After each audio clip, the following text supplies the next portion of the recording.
Portsmouth Basketball official podcast. Official podcast. Official. We have two hosts today. Myself, Mark, and co-host Paul. Are you going to introduce yourself or not? I am. Funnily enough, as soon as we started this, my son is just phoning me constantly. Yeah, I'm Paul, and I spoke before on your podcast, the Tone Chest podcast, and it was all about Portsmouth basketball, and I think we just had a lot of feedback, really positive feedback on that. So it's just turned into an official Portsmouth basketball podcast. Official podcast. Yeah. So we're going to still host it on Noises Were Made for now. While we figure out how many sessions, how many things, what the format's going to be. We're going to be fleshing it out. But in the meantime, if you do have any questions or you want to get hold of us, noisesweremade.com or go to Noises Were Made, have a look, check out our Instagram. We're going to be starting putting loads of bits and pieces up there about Portsmouth Force. But for now, we're just going to free wing it and see what happens. Yeah, and you know what? I think a really good place to start is we talked about the Portsmouth Force before, and they had their the National League tryouts, local league tryouts recently, and I was sat next to Simon Olini-Perkun, Portsmouth Force men's MVP, and I just was talking to him about the history of Portsmouth and basketball, and he wasn't aware of some of the things, and I just thought, well, you know what, that'd be a great place to start, don't you think? Yeah, definitely.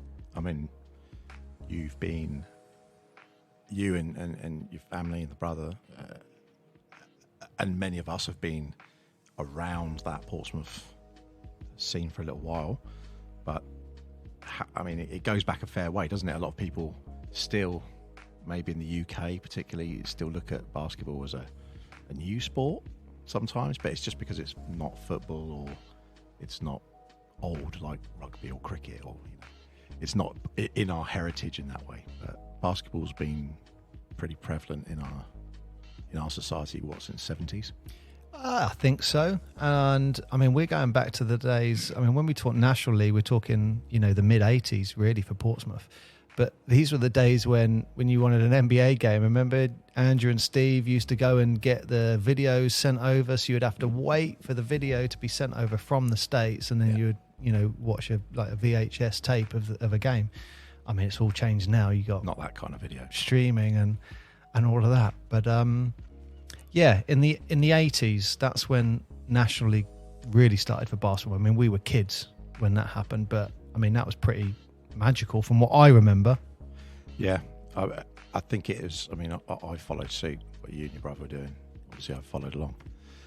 Third wheel, fourth wheel, fifth wheel.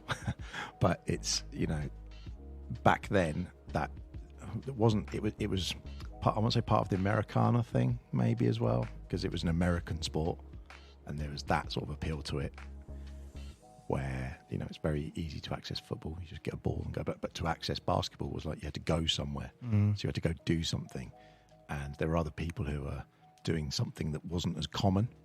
So it kind of made it a bit more special in a way. But then, because of who was doing it, and because Mick had created that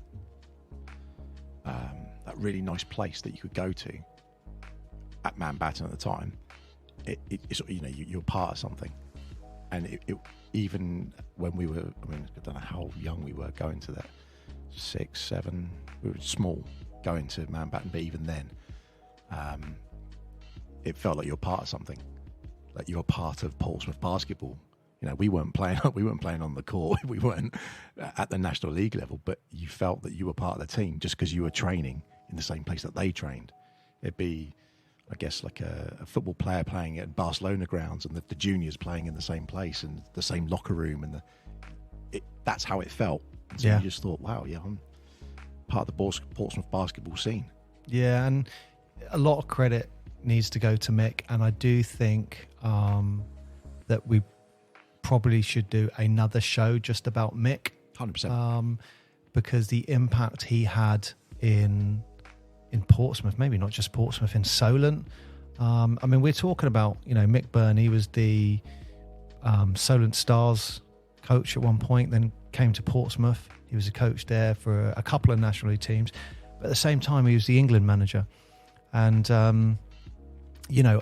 you don't get the Portsmouth Force set up that you have now without Mick. This is 100% Mick's legacy here. How many teams in Portsmouth right now? You've got Portsmouth Force men's National League, but you've got National League all the way from under 18s, under 16s, under 14s, under 12s. Then before that, you've got the fun and fundamental sessions going on, and then you've got local league. Yep. And then for men's, you've also got local league. So obviously the best team in Portsmouth is the Portsmouth Fury. And then you've obviously got the Trez team and the Navy, and which is the Smugglers. So and the impact of all of those teams. It's Mick. Yeah, that's the legacy, isn't it? Yeah, and it's it's difficult because he contributed so much, to me personally. I couldn't be more grateful to Mick for everything he gave me. I just think we could talk a whole episode about great Mickey Byrne stories. But on that note, that's probably a good place to start, is Portsmouth FC Basketball Club. So, and this is what I was trying to... It's an interesting name, isn't it? Portsmouth FC, so Portsmouth Football Club, Basketball Club. Yeah, so what happened, anyone who follows Portsmouth Football Club, there was a chairman called John Deacon, and he was trying to get into basketball, and he was trying to buy, I think he tried to buy the Solent Stars at one point. They weren't interested, and he ended up buying a team which turned into Portsmouth FC Basketball Club.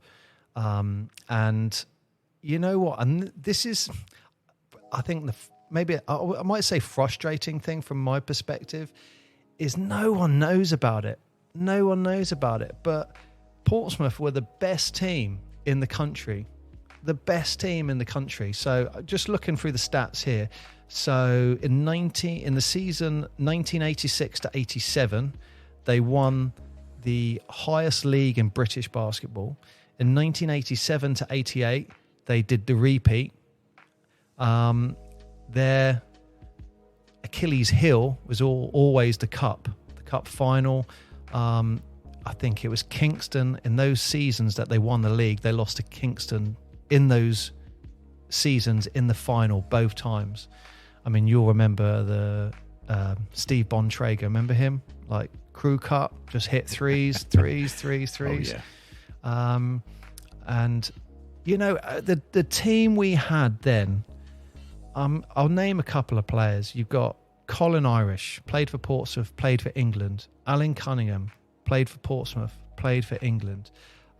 You've got Steve Nelson, Carl Tatum, Mike Spade, Jason Colgan. So Jason Colgan is a really good one to talk to, and I don't know if he would ever come on this. We can Jason, ask him. if you're listening, you know what to do. Yeah, I think he might do. But he came through. We saw him a little while ago, didn't we? Yeah, he seemed At the Mackerels. potential. He might do it. Not with Jules. But he came through the youth setup at that time, which Mick set up. And he's the only Portsmouth-born basketball player who has got a BBL medal. Wow.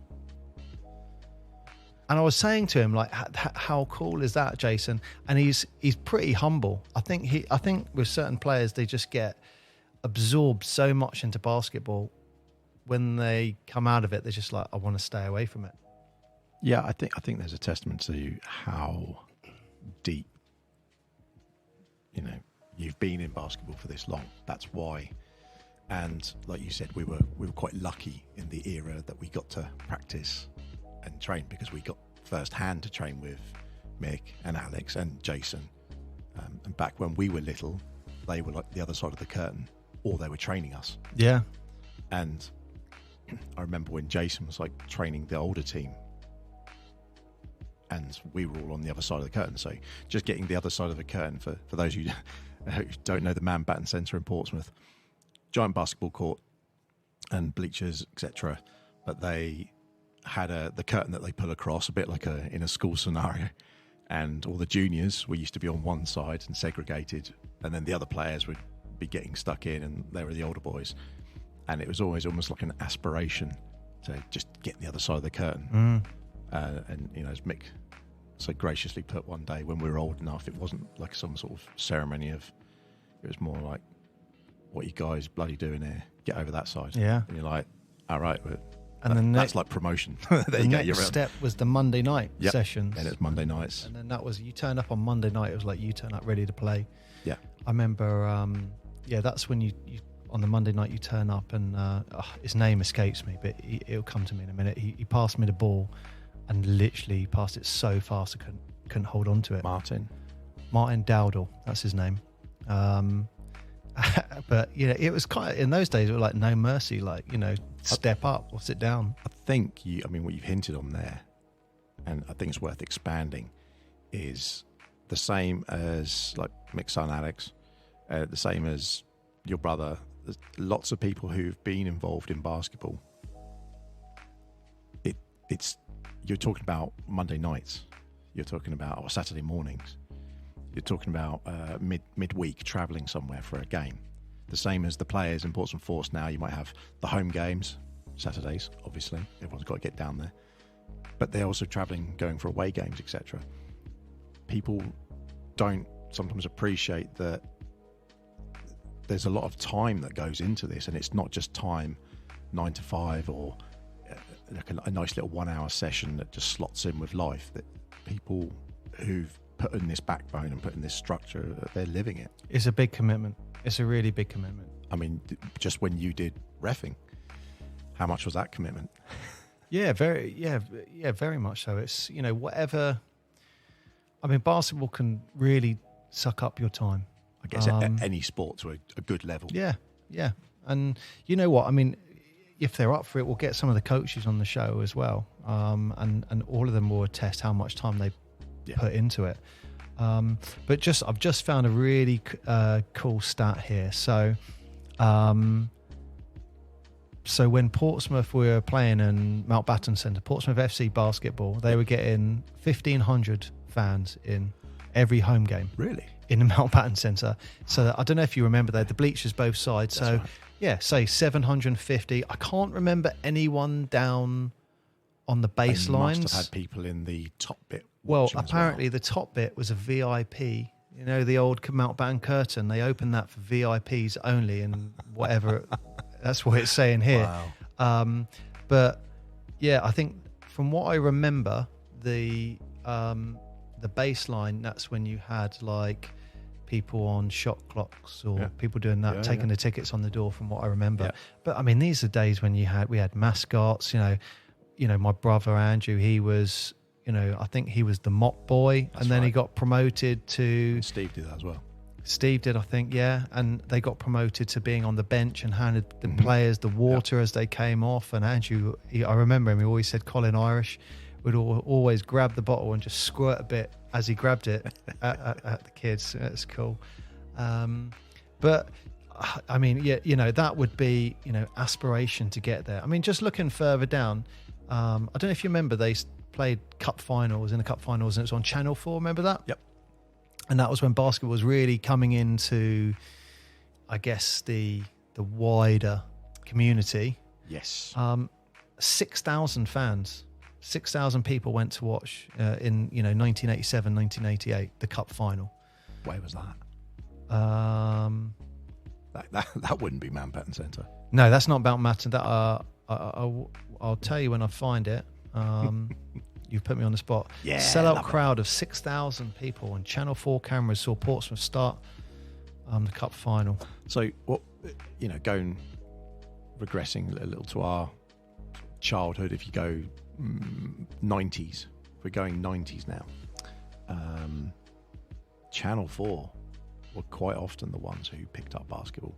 They were, and they did a really good show.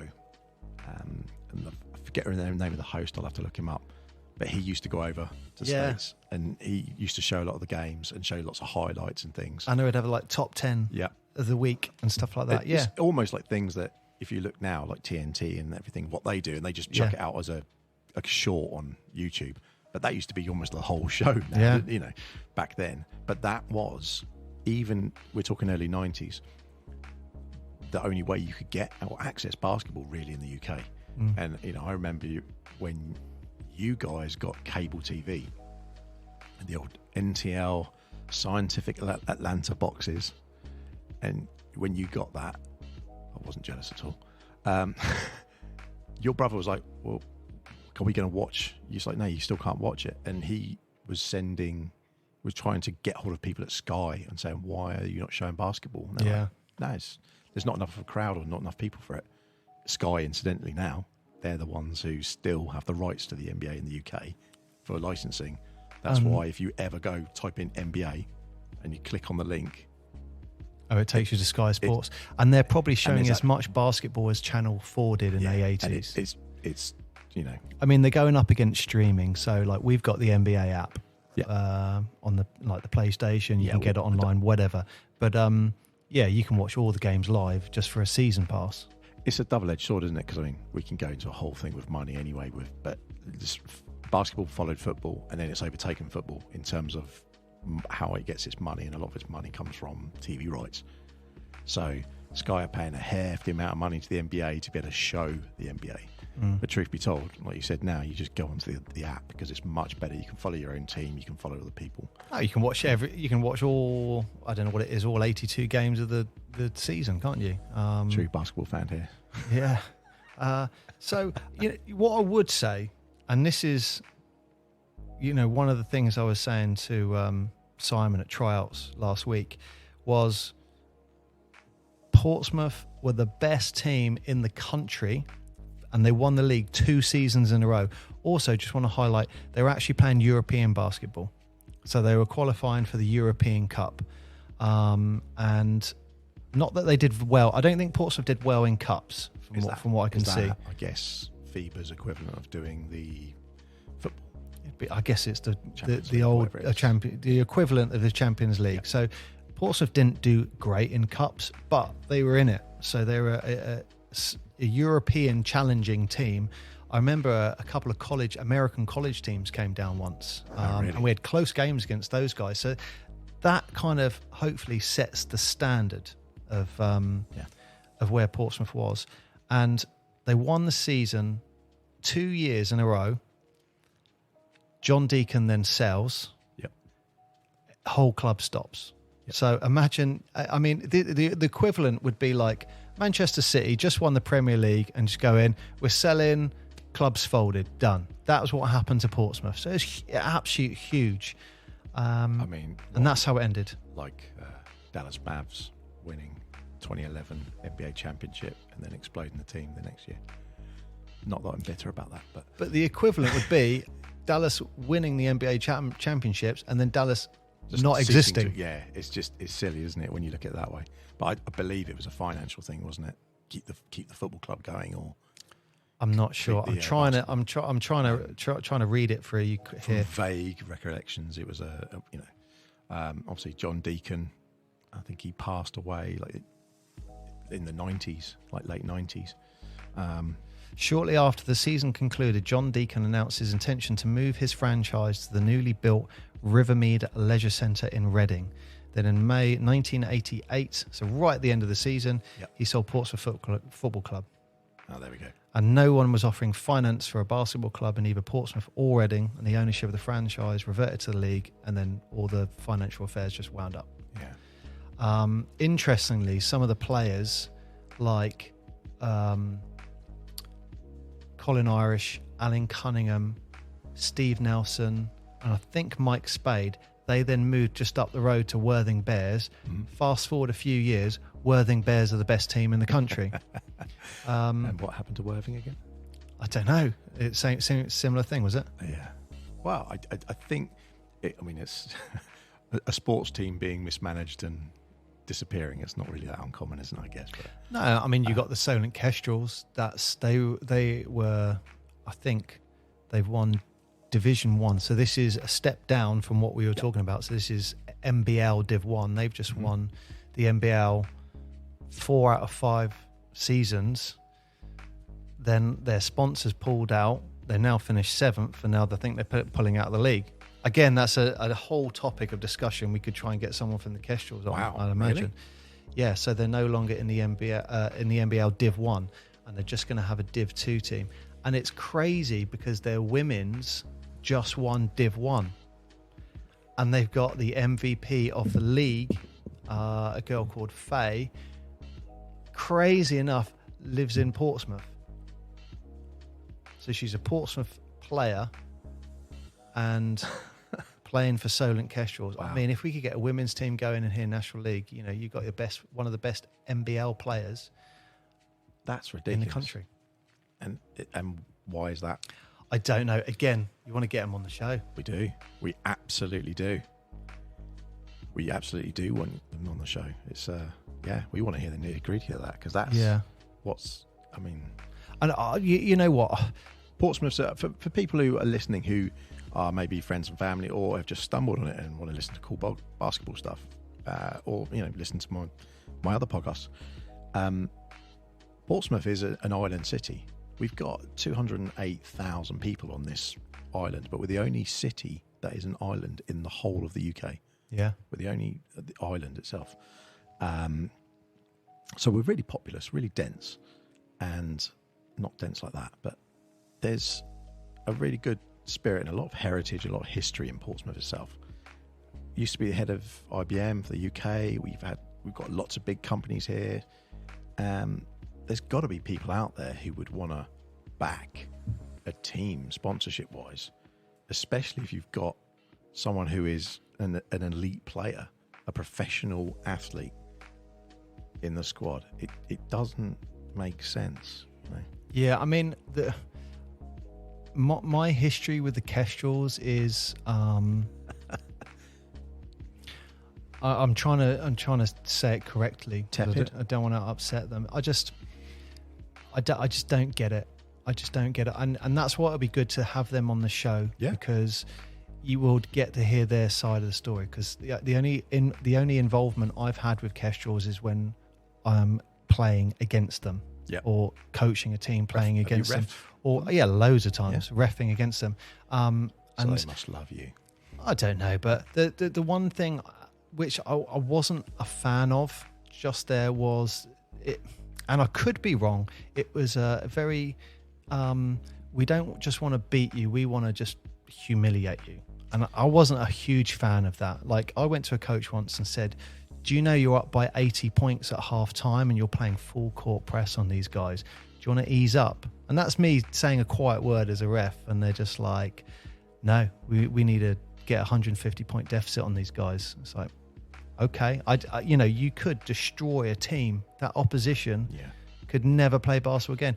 I played in an under 12 tournament, and I said to the coach, this team that I'm coaching has never played a basketball game in their lives. This is their first ever game. So what do? Full court press. When we're 20-0 down, I'm like, coach, come on, they've never played. They can't even get the ball out of their half. Okay, we'll go half court. And I'm not a fan of that mentality of, and I could be completely wrong. Completely wrong. But when I see they've won the league 4 out of 5 times, and they've now just come 7th, and now they're pulling out of that league, I don't know if there's a correlation there. Wow. Okay. That is a can of worms there, isn't it? Yeah. That's an absolute can of worms. That's anyone from the Kestrels, or anyone knows anyone in the Kestrels, come down. Let's have a chat. Yeah, definitely. 100%. They will want to defend themselves 100%. You know, maybe Matt or someone like that. Do you know what? It's just interesting. It's like everything in life, like businesses and, all of life, I think it's fair to say. There's more to a story. There's always other things that we, are privy to or don't know. But fundamentally, what it comes down to is it's just a shame to see any teams in a local area that are not doing well. Yeah. And, to briefly touch on what you were saying with Mick earlier, and part of his legacy is that Mick was sometimes the nemesis. Yeah. And he was like the Reggie Miller. He played that card real well. He was quite happy to be the antagonist who'd sit on the sideline and shout like, what, you haven't got enough players, right, you forfeit the game or throw you under a bus. And then next season, he'll be like, I'm happy to come and coach you and I'll give you some advice. And you'll think, wow, I've never looked at the game that way before. And it was all about, you know, when we've played games and there've been heated moments on the court. There's, you know, I can think of teams that we played where we have, you know, rivalries and so forth. At the end of the day, we always got to remember, we all like basketball. We all like the same sport. We're all doing it because we enjoy doing that sport. And that should be like a common ground, a bit like when you go to, I remember when you went to Twickenham for the first time and you were like, and then you went, was it the rugby sevens when you're out in somewhere east? It's like the camaraderie of people, even though that they're against each other. They're teams of, again, you got one guy from an English team next to a Fijian or a New Zealander, and you know the sportsmen are battling on the court or on the pitch, but everyone can stand next to each other. It's not like a football crowd. It's such a different thing, and basketball's the same. Basketball is so much like the same. Yeah, it is. And I've got a really good example of when, and this is going about back 10 years ago, but I remember when this was National League Division 2, and it was Portsmouth Smugglers playing Solent Stars. Yep. And it was Fleming Park. That's where it was. So I think it was in Fleming Park. Sellout, bleachers, both sides. Lovely. No trouble whatsoever. And I remember as we were warming up, looking around, and you'd see Portsmouth, Southampton, all mixing together. No one cared. And it was almost like more of a family environment. And that's Portsmouth and Southampton, which would not get that in football. No, that never has a historic rivalry in football. Yeah, but it's a really interesting thing to see that. I mean, you've mentioned we've actually mentioned bleachers and some of the different stadiums, the way the seating is. Now, I know that you've come from a meeting today about what's happening with Portsmouth Force going forward next season. Seating is probably one of the biggest challenges. Yeah, and we talked about it. So, you know, this was a meeting because the university doesn't have bleachers on both sides. That's basically the main issue, isn't it? So I think Rob will definitely come on here, and what he'll talk about it. What I think our challenge is, and he is hopeful to hit it this season, is 550 home fans for a game. How are we doing that? Inflatable chairs? I'm not sure. You have to ask him. But you know what? It's a nice challenge to have. And totally bringing an inflatable chair. Imagine that, just rocking up with one of those inflatable sofas. Like, but do it. I think you got seats down one side. You've got those corners where you could put seats. I'm not just talking one row. You could put a row and then behind, like you're in a theatre, or if you go to the NBA, you're not elevated on those first 4 rows anyway. I don't think, are you?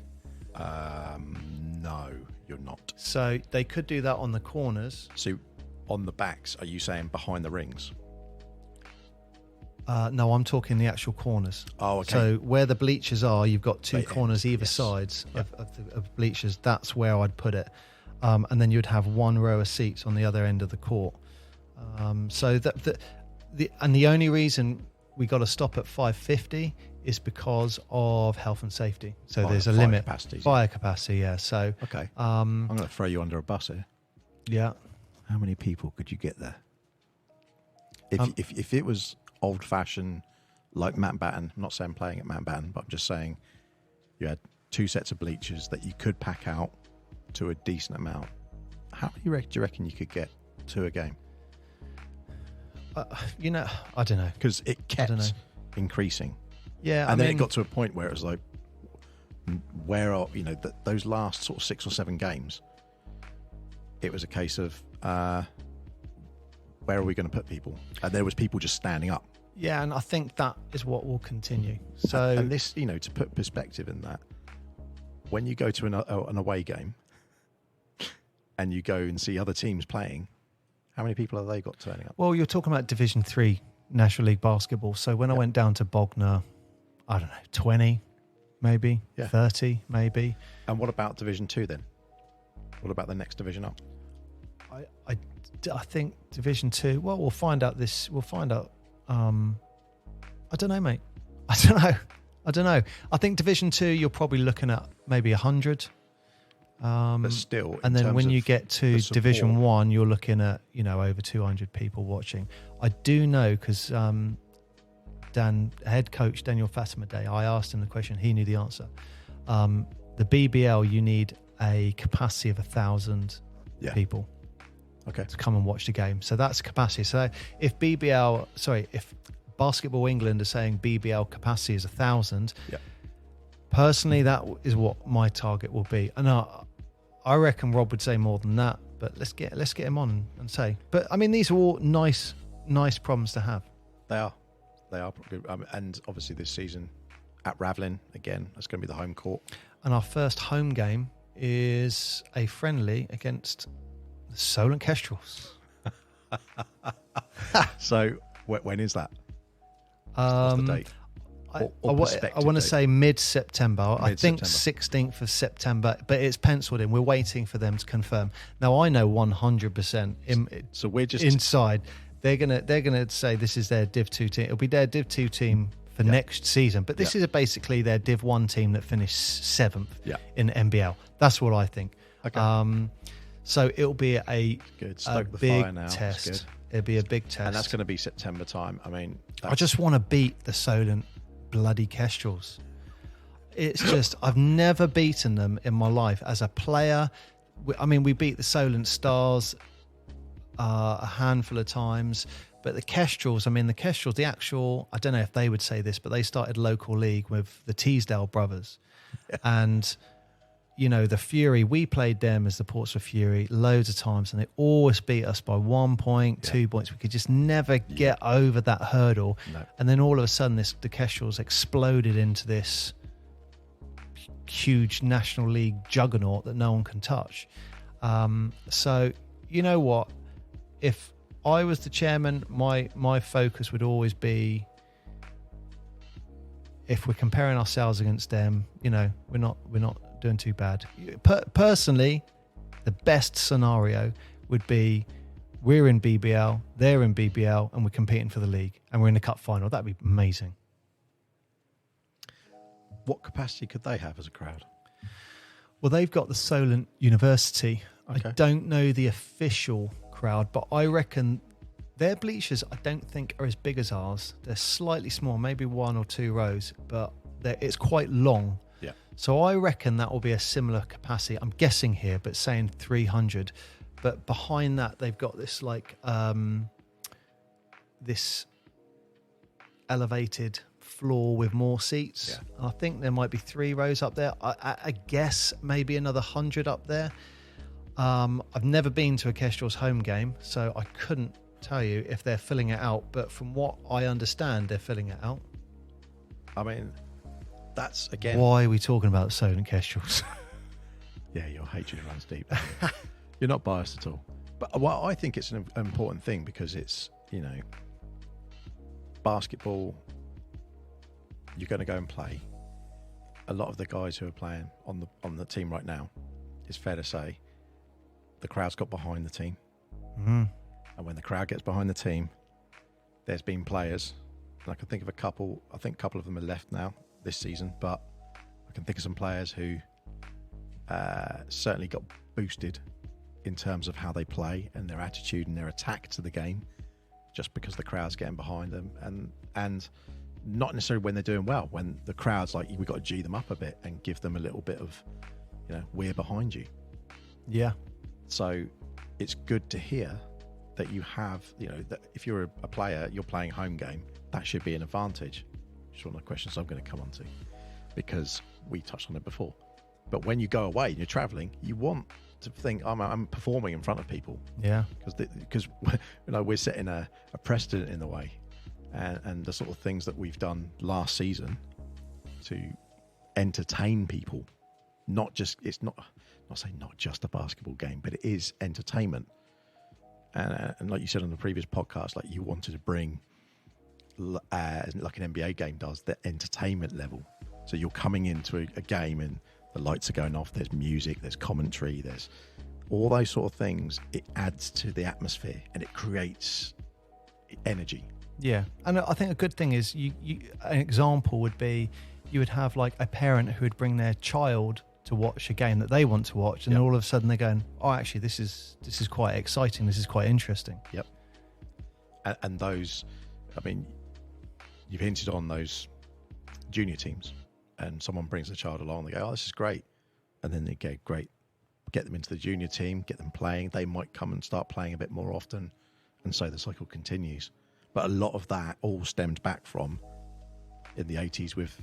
From Mick, 100%. From that footing. Mick. Yeah, like I said, what is going on now is his legacy.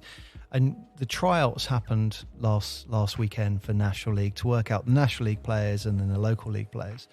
And I think a few seasons ago, if you turned up to practice at youth level, you'd probably be in the team. There's a good chance you'd be in the team.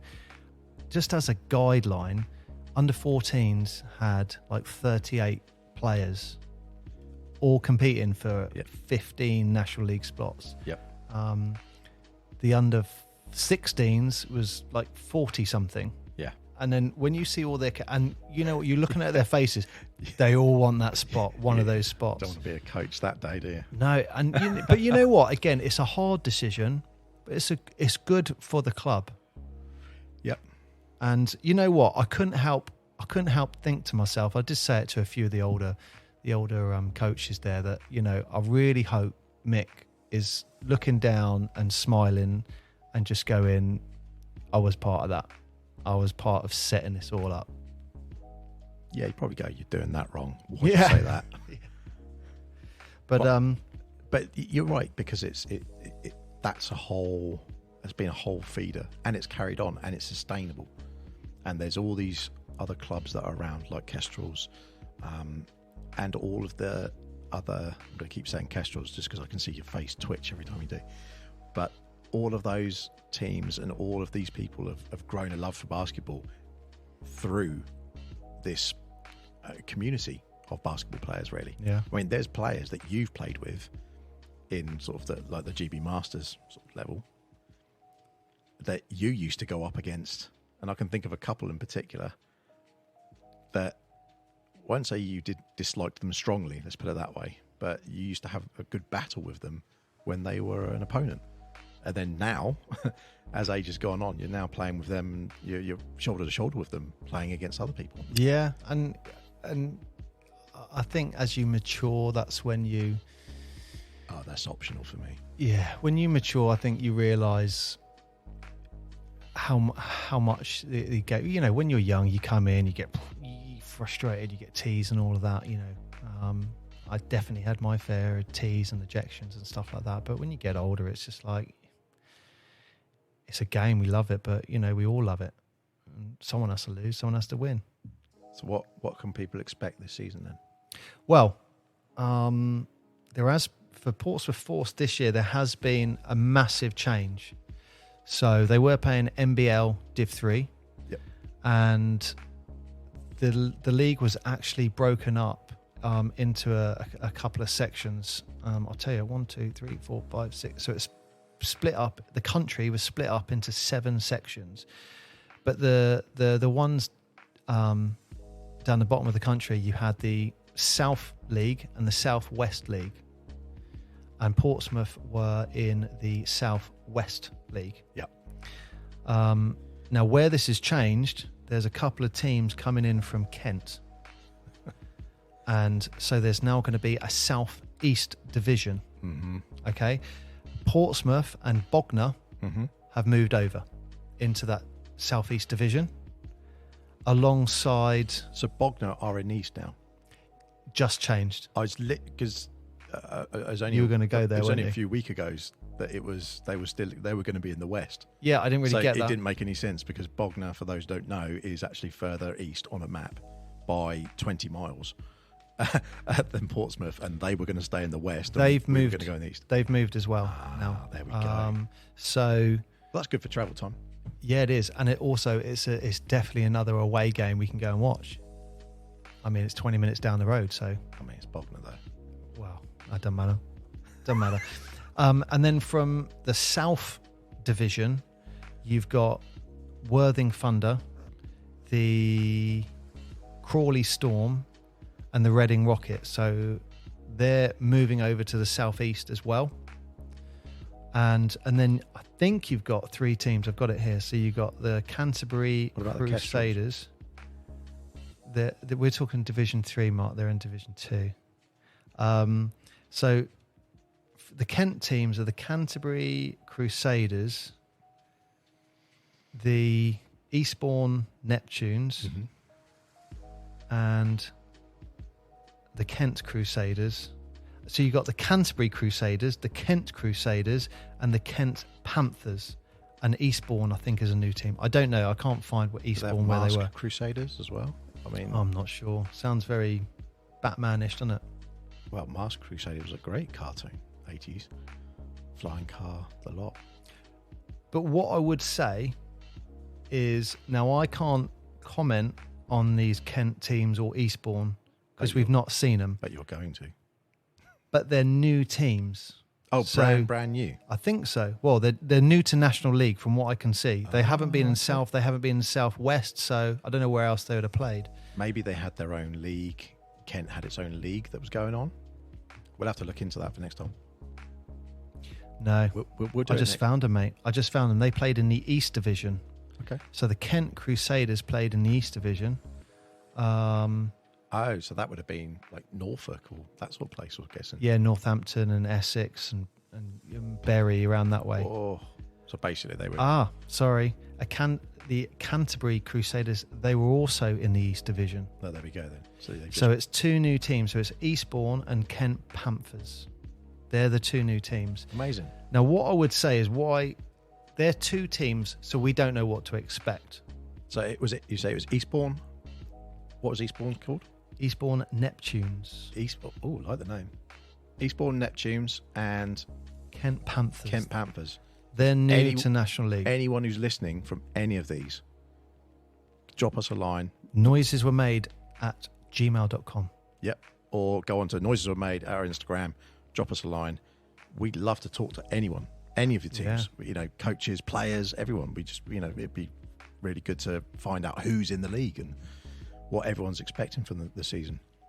I mean, but they're unknowns. They're absolute unknowns. Now, what I would say, I'm just basing this on win percentage from the season just gone. Oh, my God. Yeah, we're going into detail, mate. So the Kent Crusaders, they got a 72% winning percentage. Yep. What about the others? Again, this is interesting stuff, mate. Yeah, sounds it. So Canterbury, again, 25% winning percentage. Bognor, just under 40%. And then if you look at the other teams, Worthing Thunder, they had 60%. So just statistically speaking, Portsmouth Force? The same as Kent Crusaders. Okay. So 72%. So it looks, yeah, if we just look statistically, that Portsmouth will be up the top of the league around the Kent Panthers as well. So the Kent Crusaders. They're the ones that will be the question mark with the other 2 Kent teams that we haven't seen. So what I'm saying is, it looks very positive Portsmouth in the playoffs next year, especially when you got. Okay, just throwing that out there. Yeah, you know what? I will go as far as to say, should I say this or not? Don't put a hex on something. You know the drill. If you're going to say it, it's got to deliver it. I think Portsmouth are going to win the league. I think they're going to win the league. No pressure to any of the players listening. Daniel, the team, the coaching staff, everyone, Rob. I think they're going to win the league. No pressure to any of them. No. I think they're going to be up there. I think they've got a good chance to win the league. They're going to be in playoffs. And when you're in playoffs, if you've got a high percentage, anyone coming down south for those playoffs, I think you got a tough, just with the home crowd, especially if it's going to get elevated even more. Well, that's where we need more people coming down. Yeah, we it can't be understated how much creating that atmosphere and the teams having that feeling.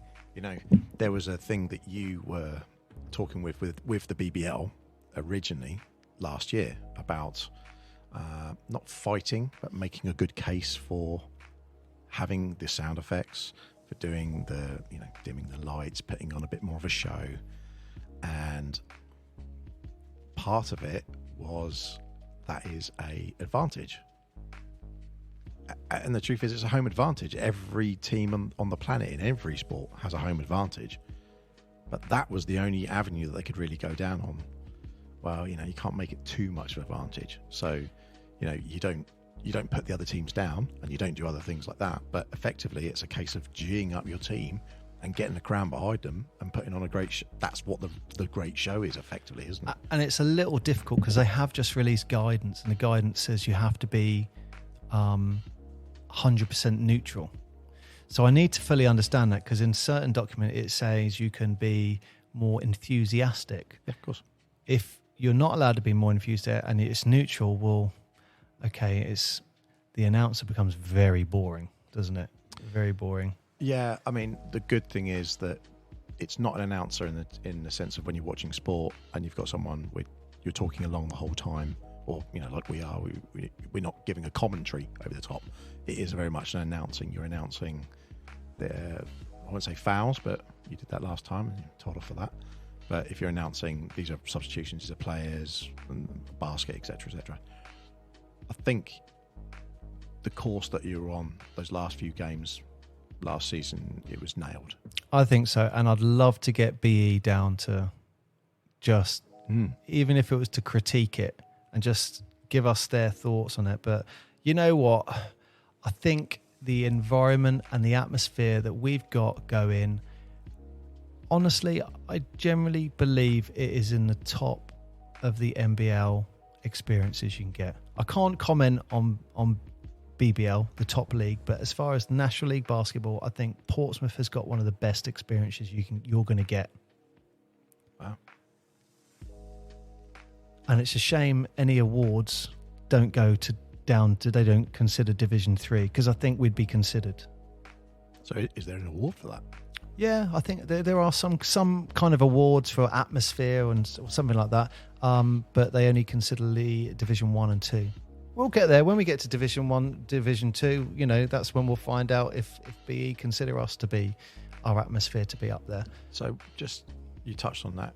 Just quickly explain to people who don't understand, what would it take for the Portsmouth to move up to Division 2? So we're in this new Southeast Division 3. Yep. We need to be in the top 2. Yep. If you're not in the top 2, I think they take the top 2 teams out of all the divisions. Okay. In Division 3 and do a play-in with the best win percentage. Okay. Now, last year Portsmouth had the same win percentage. Yep. And the team that went through had scored 11 more points throughout the season. So 11 points throughout the season is how close Portsmouth got to being in the Division 3 playoffs. Oh, wow. Yeah. Okay. So... And that's the inaugural season nothing. As well. That's 11 points, that's nothing. Yeah. Absolutely nothing. So... scored that in my sleep. So if you get in the playoffs... you know what? I'm not 100% sure of the structure. So, yeah. I'm curious because they've got because there's now a Southeast and a Southwest and they've changed it. I'm wondering if you're saying about the bottom 2 teams, I wonder if they're going to do like in the NBA, they do the play-ins now.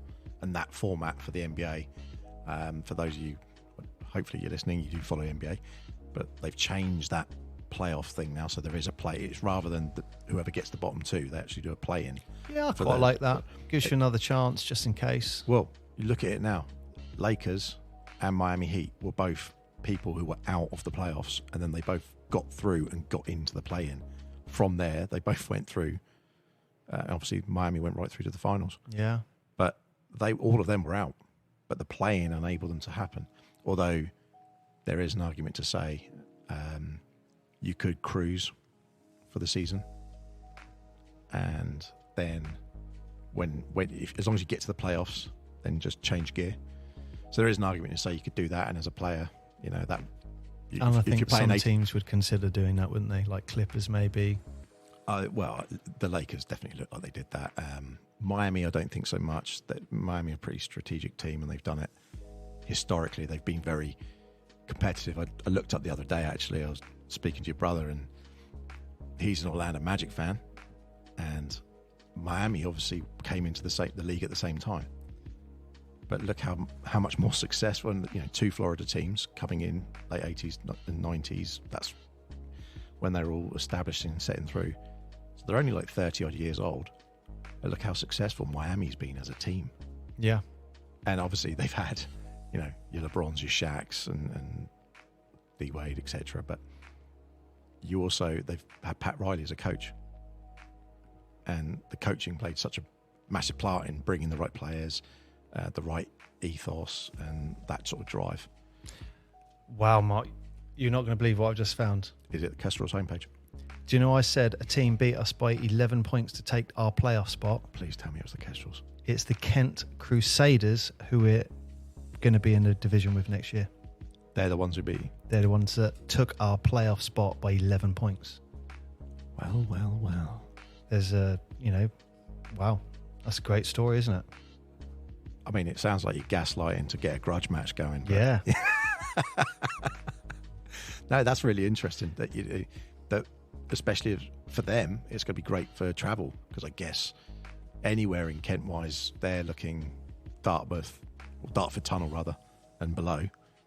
So before, they'd have had to be going over to Essex and driving all that way. Yeah. I mean, even just based in Portsmouth as we are, driving down to a couple of the games, like even going to Salisbury sometimes used to be a pain in the bum because it was traffic more than anything else. I mean, there's definitely some games. You got Brighton, easy, Worthing, easy, Bognor. So there's 3 home games that I think you're going to get. What was that? It's a car outside. Wow, we are in a city, loud, isn't it? Yeah. I think there's 3. It's not gunshots. We're okay, and it's not fire alarms, so we're all right. I think there's 3 away games that are potential you'll get away fans travelling to. That'd be nice. I'll probably go to those 3. Yeah. Maybe Eastbourne. Are you going to do any recce on any other teams in the league beforehand? You'll be putting up some data here about. Is that the sort of thing the teams do? Look up who the best players are, how they play. Is that sort of thing that happens at this level? Probably not. No. I mean, I think if someone's got a reputation, then obviously you're looking out for that person. But I think at this level, there's lots of unknowns. Definitely for the first half of the season. Once you've played everyone, Dan's going to have his eye on certain players or certain defenses or whatever he can do to stop certain players who he knows are very good. What do you want to see different this year? So I just found something for you. So the playoffs, literally, it's first round, quarterfinals, semi-final, finals. Oh, there we go. There you go. So it's 4 rounds, potentially 4 games after the season's finished. Now, what I would say, and we would have to ask Rob about this. Mm-hmm. I know Rob that Milner, chairman. Rob Milner, Mr. Chairman, there are 3 teams that have gone up from Div 3 to Div 2. Yes. So I don't understand. Obviously, only one team can win the playoff final. Yes. But 3 teams have gone up. So there must be some kind of consideration with BE to promote teams. Doesn't that happen in football as well? Top 2 teams go through, and then the top from the other people, 2 drop down. I don't know. We'd have to ask Rob, but there's something there because I know 3 teams have been promoted. So maybe there was a team that won everything in the league and then lost first round of the playoffs. I don't know. Is it also because they combined, where they've moved some from East? I don't know. Yeah. I don't know. But why do you not know this information? Sorry. You have everyone's percentages, but not this information. I won't be able to sleep tonight. So, you know what? The current upcoming season looks good, looks promising. What do you want to see this year from the team? from the team, just competitive basketball. I think, and I think I'm speaking for Portsmouth when I say this. I think Portsmouth fans just like to see people try and work their hardest. Yep. If they're working as hard as they can and you lose, all right, you lose. You can't ask for more than that. And I do feel that's a Portsmouth feeling. If they're trying hard, okay, they've done the best they can. So if they're competing, that would be good. If you're sat at the bottom of the division, it's not great, but you know what? If with some of the players we got, I think we're going to be up there. And, if they're competing, that's all you can ask for. On a side note, if we now take, a bit like what we did throughout the season, as we're taking all these little steps, we're making the sound better, we're doing this better, and we've been taking all these steps. So we got to the point where 350 people as a crowd was kind of a norm for a couple of games, and we were like, wow, okay, this is really cool. That grew throughout the season, that did, but that's now our starting point here. So I think if that grows, that'll be great. 100% I can confirm we got a cheerleader squad now coming down, and I'm very excited to take part in that. Wow, that'd be great. Yeah, I'll let her know. So we got cheerleaders. So again, that's another layer of something's going on during the timeout and all of that. And then, I don't know how much of a secret this is, but we'll let it out. There's talk of a mascot, Blue.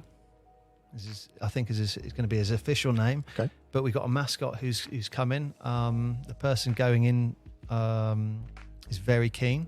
I am very keen, yes. So, you know what? We're just adding layer. Well, I'm not cheerleading. I'm going to be in a suit. Yeah. Yeah. It's just layer after layer. And all that's just doing is just building up this. So, when are the games announced? And where can people get information? And how do people follow the team? And what is the plan for that? For communicating to the community? Yeah, so definitely Facebook. You type Portsmouth Force on Facebook or Instagram. Obviously, listen to our podcast. Obviously. And I'm just going to double check for you now, but I believe it's Portsmouth Basketball Club. Amazing. And, we just mentioned the podcast. I won't say we're slinging it out there, see what happens. But Paul and I did a show, and a lot of you tuned in. You like the sound of it, and we thought, we love basketball. We love Portsmouth. We love promoting the team and doing something on that. So let's just make it a basketball show that we talk about. We don't know what the name of it's going to be. So for now, it's just going to be sat under this umbrella for the time being. But we do want feedback, and we do want to interview people on the team and coaches from other teams, etc., etc. So do get in touch with us and tell us about format and other things that we want to talk about. We do follow the NBA and FIBA and those sort of things. Well, you had a couple of people, as we mentioned this, and there's a couple of questions coming at you as well, wasn't there? Yeah. So all of those things we'll bring up. If you've got any questions or topics you want us to talk about, noisesweremade@gmail.com. Yep. And also portsmouthbasketball.co.uk. That's where all the National League fixtures are. That's where the results will be. So are the fixtures up now? They're not. They're very tentative. So BE have released the fixtures, but it's then the teams working between them. Like, we can't do that. You can't do that. It's just working through all the, When's that get shored up? Oh, I'd imagine over the next 4 weeks. I'd imagine over the summer period. Over the summer period, we'll know. So at the moment, and tentatively, September is the first. Yeah, I will double check that, but I think it's 16th of September is Solent Kestrels at home. Is the first home friendly. Yep.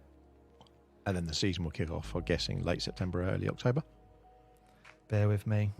Which kind of aligns with the NBA. NBA season often, they have quite a few pre-seasons, and we've been lucky enough to go catch a few of those before. But often the NBA season kicks off right at the very end of October, maybe sort of early November. You're getting certain fixtures, and you can almost guarantee, depending on what team you're seeing, you're going to guarantee certain teams are going to be playing at that same time. So I'd imagine this will be a regular fixture.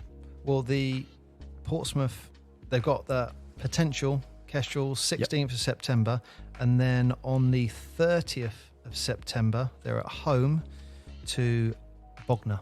That's the first home game. Bognor The first home game. First home game is Bognor at home. It's scheduled on the 30th at the moment. Whether that will change or not, I do know that what they have changed this year is the tip-off time is going forward an hour.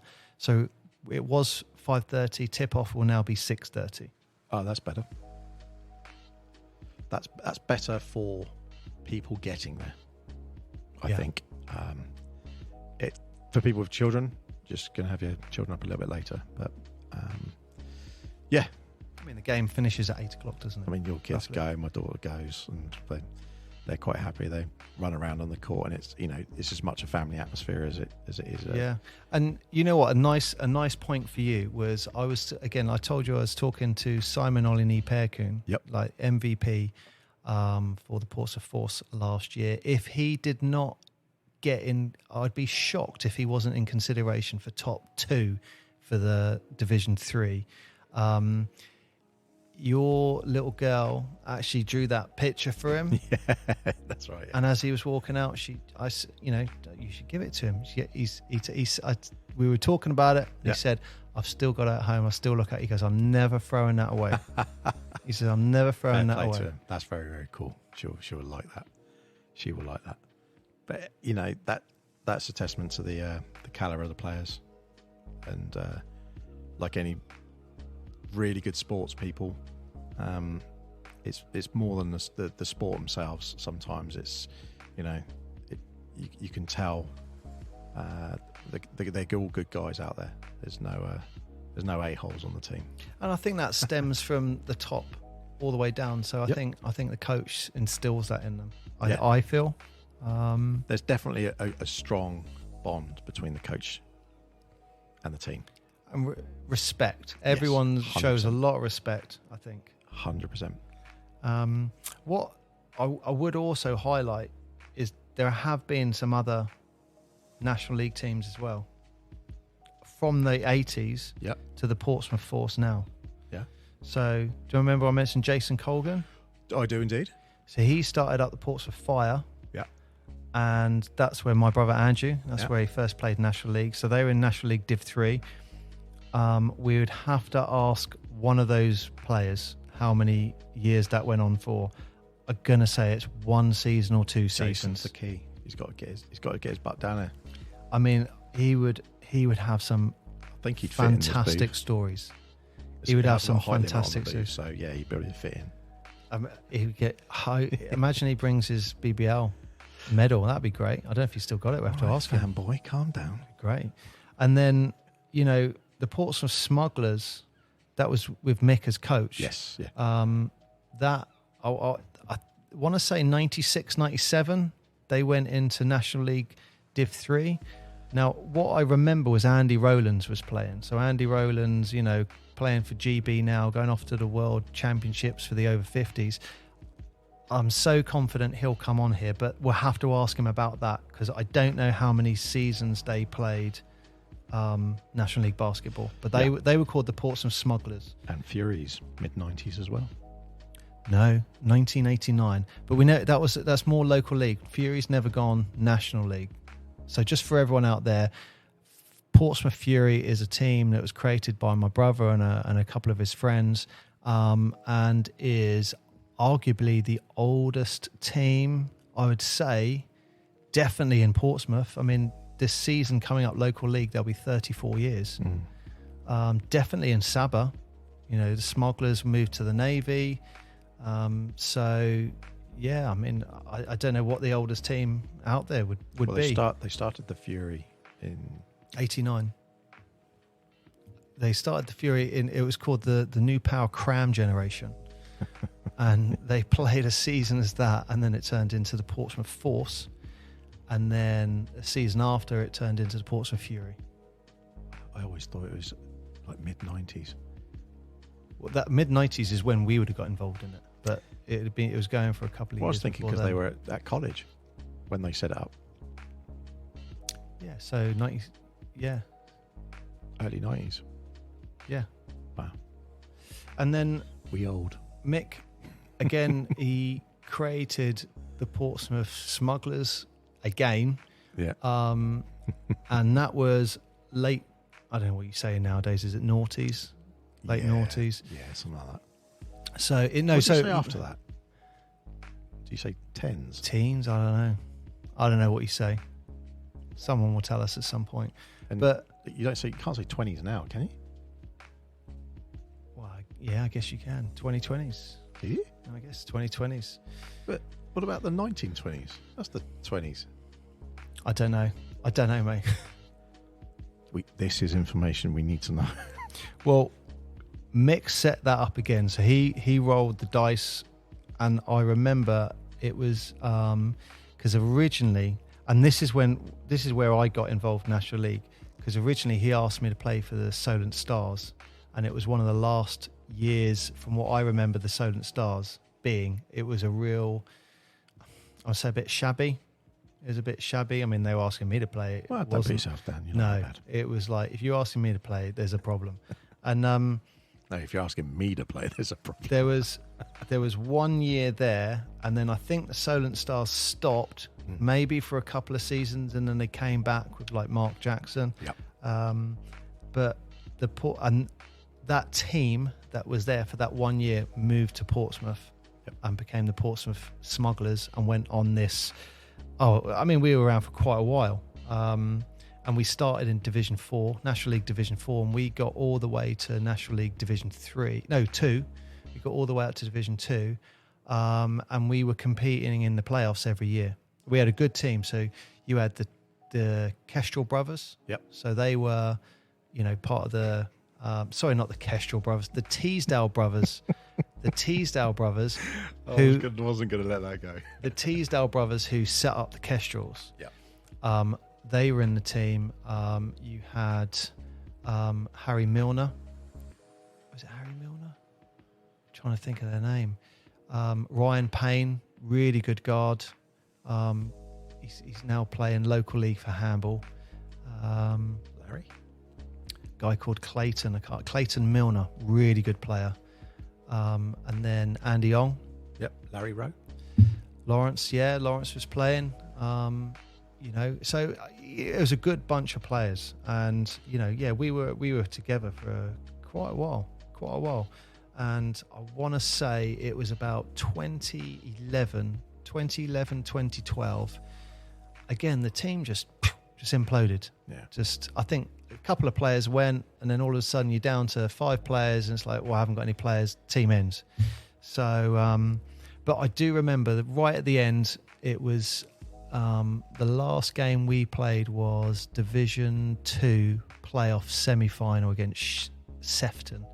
I do remember that, and that was the last National League basketball that Portsmouth had until the Portsmouth Force. So what's the biggest danger for Portsmouth Force this year? What's the biggest challenge? I think. So we've talked about some teams that have folded up, or some that are dropping out, or wussing out of things, or some others are just changing divisions, and obviously historically some teams have just disappeared. So what is it that they've had an awful year, and it's fair to say that was a great start, but what's next this year? What do they have to?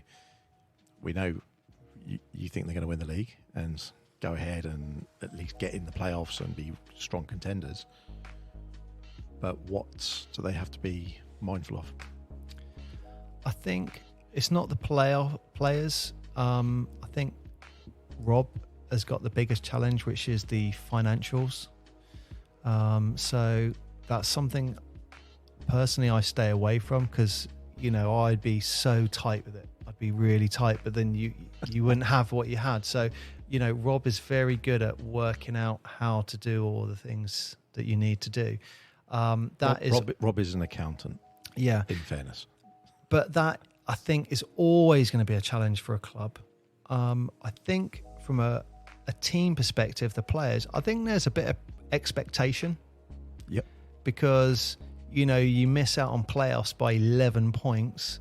And now you go into a new season, and like we're talking about, we're expecting, to be top 3 at least is the expectation. Yep.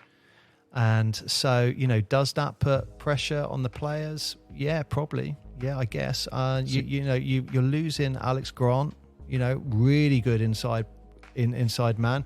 There's a small chance he may stay, but last time I spoke to him, he's looking to take his basketball to Europe. If for whatever reason he ended up staying, wow, that would be great for the club. You have also got, some of the contributing players like Zach Riabi. Yep.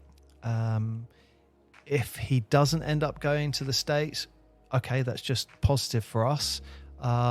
Again, I haven't spoken to anyone who's in contact with Zach, so I don't know about that. But you got Simon Olinipeku, and I've mentioned his name quite a few times. Didn't he recently do something GB as well?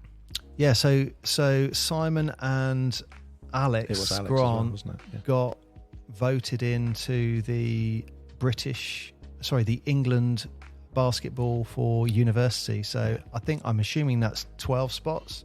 But they got voted in for that. So that's really what a great accomplishment. Yeah. But again, that's the team. Some of the players that we're talking about there are being highlighted for British university basketball. But then I would say you've also got other players like Alan Vitag, who he's definitely going to be around for the first part of the season. I think when I first saw him play, he was okay, but most improved player that I've seen recently. I saw him playing the other day, and I was like, bloody hell, he is really improved. And excuse me. So do you think that anyone who's doing that, what do they have to do to get in starting 5? That's got to be, That's a Dan question, really. Yeah. I think if you want it, come on, Dan, tell us. If you want it, Dan will come in. Dan will come in. If you want it and work hard, the coaches are going to see it. The coaches will see that. But that's the starting 5. That's where they will want. How many people are in the team at the moment? Or is all spots allocated? I don't know. But I was going to get you on that one. I think you've got half the team's going to be university players, half the team is going to be people just tried out. From what I saw at the tryouts, there's a good core. I think they're going to be a smaller team, especially if they lose Alex. They're going to be a smaller team. Yeah. So I don't know. We're going to roll the dice and see what happens. Yeah, I mean, it's going to be interesting to see. I'd like to see him personally come out. I was going to say come out really hard this season, but that just doesn't sound right, does it? No, no, not at all. But what I would say I want to see them come out first game punching. Yeah, really, I think you will. You'll see them against really Bognor. I think you'll see that. I want pre-season. I want it to be from the bat. Like we're a team, we're coming out, and we're here to prove a point. Yeah. And that first game is we're going to cement ourselves as. I mean, they've obviously got a lot of work to do pre-season and building up to that. And if we can beat the Kestrels, that'd be great. I mean, what I would say is, would you take that win personally?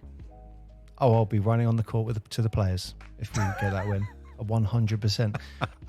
But what I would say is, I think one of the biggest challenges the team have is possibly Simon, because he is so fundamental to the team. Let's just say he gets injured. Well, there's a problem there. There's a problem because that's a hole to fill. I think he did get injured during the season last year, and they won. Yeah. So it's just what happens when those challenges come up. I mean, the other argument just to throw it in a different direction, is he a Division 3 player? Probably not. No. Could he get in a Div 1 team? Could he get in a Div 2 team? Yeah, I think he could. Yeah. I think he could. Being selfish for Portsmouth, I'd want him to stay here.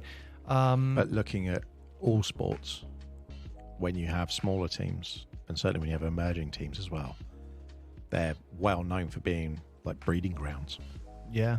For and bigger or more established teams or higher up teams quite happily to just run in and go, hey, do you fancy playing with us next year? Or,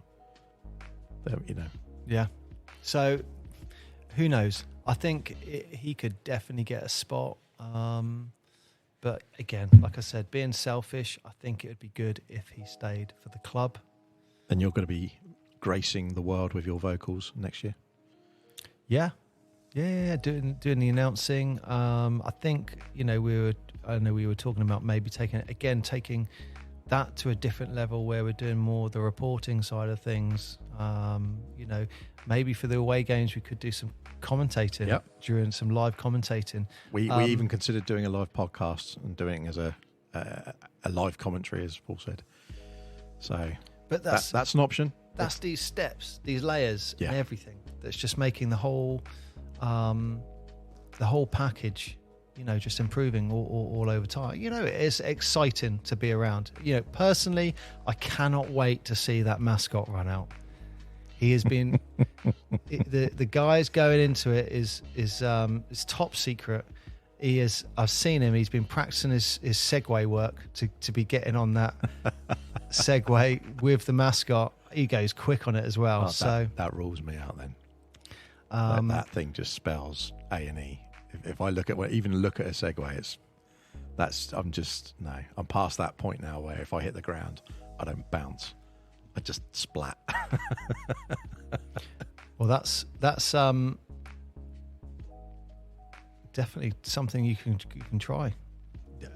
Get in the suit and jump on the Segway. 100% get in the suit, but I fear the crowd would not appreciate my willingness to participate in that. Yeah. And you know what we should do? Personal space. We should bring the mascot on here, and you can change the tone of his voice so no one knows who it is. Yeah, we can do. And we can get it set up so like a bit like a voice changer, so they talk like this. And yeah, we can do something like that. No worries. I think let's do that. You would love it. Yeah. And I do think it's important that the mascot's identity is kept. It could be a female. It could be. It could be, because you're saying he a lot, and this could maybe be, I'm throwing you off deliberately. Be a ruse. It's not your wife. Maybe I'm throwing you off.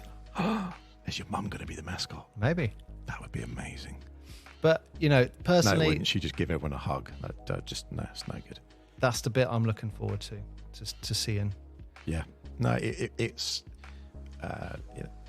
doing that part of I won't say the show, but putting that part on is great fun, and it's just seeing the reaction of the audience and the players, both home players and away players, seeing everyone's reaction when the sound effects are going, when the music's playing, and it's created that atmosphere. That's really good, because even these are away players who are playing. They've probably travelled somewhere, been in a car for a couple of hours. They're like, I don't want to be in Portsmouth.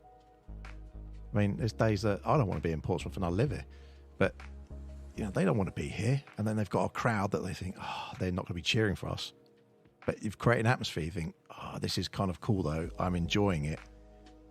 And even if they're getting their butt kicked, or even if they're winning, it kind of almost makes no difference. They just they're having as an athlete an experience. And I think that you can just see it across everyone. Even the university staff pop their heads in, and they're all like, "What is going on here?" Yeah. Like, oh yes, it's not like a regular badminton game or something. Yeah. We're actually putting on and I think event. You're looking at it a little differently to everyone else now, because you're sat on that side with us. Yep. You're looking at all the reactions, so you're getting like we get a buzz that not many other people get in that room, because we're watching everyone, aren't we? Yeah, and we're seeing everyone's reactions, and especially when we're talking and people are like, I can't hear what you're saying. And then you do your shout or say something and they're like, oh, bloody hell, yeah, I can hear it now. Yeah. And like, you know, when someone drives in and ties the game, Yeah. we see the crowd all stand up, all cheering. You see the coaching standing up, the players clapping, all the players doing their bit and stuff. We're getting this step back view, aren't we? Yeah. With it? But we do miss out a little bit because we're so step back. You're looking at. It would be nice in a way to do, I won't say commentary. It would be nice to do that in a way, purely on the basis that you sit back and you're watching the game and you're just enjoying the game for what it is. So I agree with you there. But in a way, it's a bit like the players and the crowd and everything that's going on is like its own orchestra. And it's a bit like being a DJ in a club, in a sense, that yeah, that's a good analogy. You're keeping people engaged in exactly what is going on, and you're having to read the rhythm, and you're having to read the rhythm of the game, because for anyone who's doesn't play basketball but watches it, maybe the people who watch it don't know, probably appreciate it more, the fact that basketball is fast paced. And it is a very fast-paced game. You can be up 12 points, and then you have a couple of bad plays, and then you're down 3, and you think, what? And that's like not even 2-3 minutes. Yeah, don't forget Portsmouth against Oxford at home. Yeah. We were down by 10 Yep. with 2 minutes left, and we went into overtime. Exactly.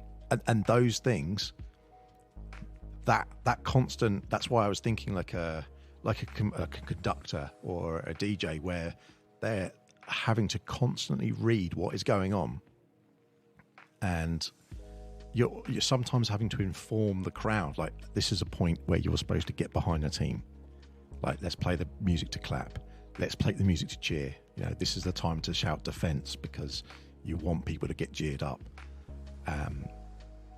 Those things are, I think that's the home advantage, plain and simple, but I think that has really been like the sixth man on the court last year, having the crowd there and having all that happen.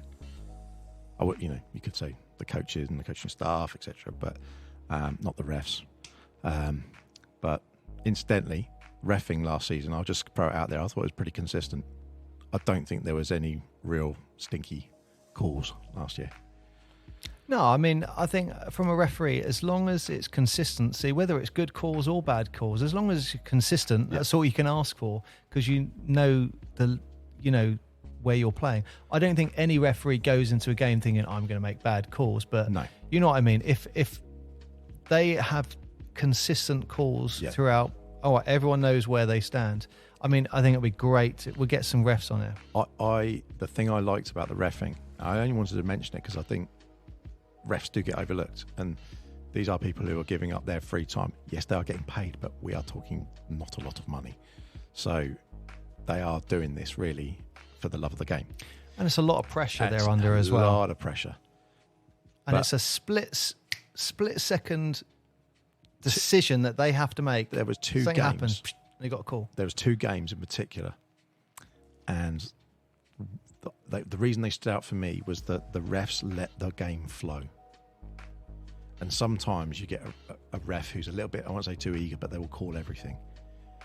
And other times you're then, I'm going to let this go, and then I'll have to let something go at the other end. But like you're saying, it's all about consistency. And if you can be consistent and let the game flow, you get a little bit more of a physical game sometimes, which is always much better to watch.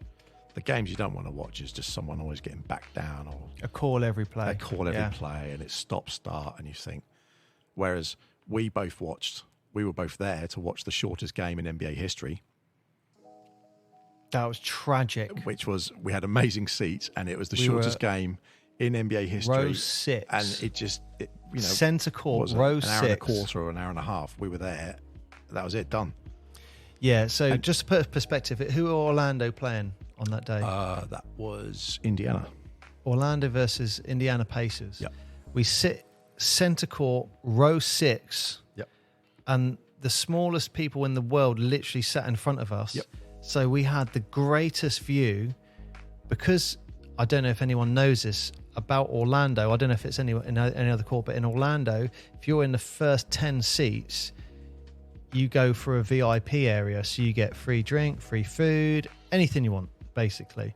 So, yeah, we just had a meal, free meal in there, or paid with the ticket, free meal, free drinks. That was the first actual real food we'd eaten in America. Yeah, but I mean, someone says you can free drinks, so brilliant. Okay, so we thought let's jump on this train, and it was the shortest NBA game in history, and it was like, that was a real what? shame. You know what? I'm sure I told you this, but I went back to the bar just towards the end of the third quarter, and when I got my beer, he said, sorry, it's going to be $6 or whatever it was. And he said that, the barman said that they stopped giving free drinks and free food at the end of the third quarter, and the third quarter just finished. I went, okay. So I paid him, and I went to say, oh, no. In the fourth quarter, you're not allowed to take any drink out there. Yeah. And I was like, why is that? And I'm assuming it's because they throw it on the court if they've lost or whatever. So I'm now in a bar with a pint, just going, hang on, I'm now missing an NBA game here. So it was a quick sign off and back to the court. But yeah, grab quickest yourself a pack of Skittles on the way through. Yeah, free Skittle, free chocolate, free crisp, anything. But yeah, I mean, what an experience. And I don't know if you remember, but what we did do is walk around the court, and you're so close to the action. And I remember people saying, you hear it nowadays, they talk about NBA playoff basketball, it's so much harder and stuff like that. But I mean, this was regular season. I was walking around and like, you just hear, you just feel, and you're thinking, bloody hell, and this steps up for playoffs as well. And that's, I think it's that type of memory that you have that you're trying to instill in people that are coming to the other games, and you want people to have that kind of experience when they come into a Force game. That's our influence, for sure. That's our influence. Yeah. Well, you know what? That was a good history, wasn't it? I think that's a good wrap up, certainly, for everything that's gone on with Portsmouth basketball, and certainly brings us up to date. But we will do a separate podcast just about Mickey Byrne himself, because there's a lot more to go into with him, and I think we can maybe piece up a few stories, and maybe if we can get a few people on beforehand, and they can share some of their things about him as well, because it has been such a figurehead in that Southern basketball and UK basketball that it's one of the people that he used to coach is now the GM for Toronto Raptors, the president for Toronto Raptors, for example. It is all these like little things that people don't maybe know or realise. I think when we were at his funeral and you saw some of the pictures, that's when it was like, oh wow, that's who he was coaching for when he was coaching England basketball. Yeah. He was associating with all these people. I think that's when he associated with the Raptors GM. Yeah. And there's a few more. There's definitely a few more, and it's but yeah, he's worthy of his own show. He's definitely earned that. You know what I would say about Mick, and this is when it was on Channel 4. I do remember him. Anytime any basketball was on Channel 4, you would have the commentator talking, and on the court, you'd always see Mickey, even if he wasn't even coaching, just on centre court, just walking around behind the commentators or behind the announcers and interviewers.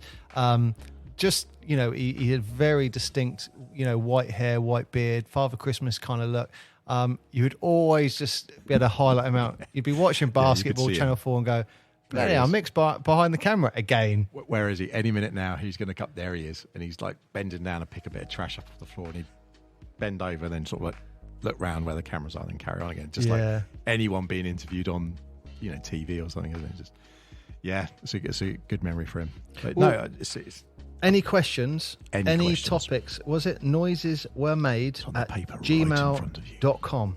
Yeah, noisesweremade.com. And we'll talk about it. Noises Were Made. Go on our Instagram, drop us a like. There's loads of stuff on there. We're going to be hosting it on this, which is part of my channel at the moment, but we're going to have more things coming. And that's What my is alarm, that? just to say we're running out of time. Oh, is that my car? Well, it is your car, but it's also perfect time for me. So isn't that good? How did we literally timed that. I wasn't even looking at it. My phone was over there. So that was pretty cool, wasn't it? Didn't know it did that. But we want you to contact us, and we want anyone who's going to listen to this podcast to drop us a like, share it out there. We want the podcast to take off, and we want to be talking to a load of other people in Portsmouth, but around the Portsmouth area. If you're from one of the other teams in our league, or from one of the other teams that we played last season or whatever, drop us a thing if you want to get on the show and have a chat with us. Do you remember this game? Do you remember that game? Whatever. We'd love to have a chat with you. I think if Anyone people from the can BBL, do, great, come down as well. if people can do jingles, we'll come up with an idea of jingles. Yeah. Like we got like the some interview jingles, section, the topic. If anyone wants to make one, send it. We'll use it. Yep, 100%. 100%. We can do anything like that. We just want to make it somewhere where we can share things about basketball. Obviously, we're based in Portsmouth, but who knows where it'll go. But thank you so much for joining us today, wherever you are, whenever you're listening. And hopefully, we'll be back very, very soon with another episode. Yeah. Until next time.